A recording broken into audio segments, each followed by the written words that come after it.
And ఈ మధ్య ఎక్కువ వినిపిస్తుంటుంది సైబర్ బుల్లింగ్ అని.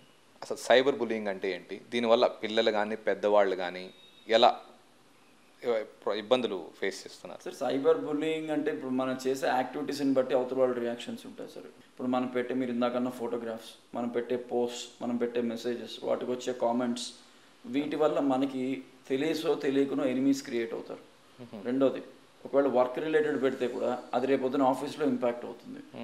ఇంకొంతమంది ఏం చేస్తారంటే వాళ్ళకి ఇదే పని ఉంటుంది, ఆన్లైన్లో మనల్ని ఇబ్బంది పెట్టడము, మన యాక్టివిటీస్ మీద టీజ్ చేయడము, వాటికి రాంగ్ కామెంట్స్ ఇవ్వడము, వాటిని డైరెక్ట్గా మన మీద ఇంపాక్ట్ అయ్యేటట్టుగా వీళ్ళు ఇంకొక పోస్ట్ పెట్టడము. సో ఇలాంటివి ఆన్లైన్లో ఎస్పెషల్లీ ఇన్స్టాగ్రామ్లో ఎక్కువ. అవును, ఎక్కువ చాలా ఎక్కువ ఉంటాయి, కామెంట్స్ ఎక్కువ పెడతాను. సో అలాంటివి ఇప్పుడు ఎందుకు మన ఇన్ఫ్లుయెన్సర్స్ని చూస్తే కూడా చాలామంది వాళ్ళు ఇప్పుడు ఎక్స్క్లూజివ్ వీడియోస్ చేస్తున్నారు. మీరు ఎందుకు మమ్మల్ని ఏడిపిస్తున్నారు, మా మీద బ్యాడ్ కామెంట్స్ పెడుతున్నారు అంటే, పెట్టేవాడి వరకు చూసుకుంటున్నామే తప్ప రిసీవర్ ఎలాంటి వాడు మన కంట్రోల్లో ఉండదు.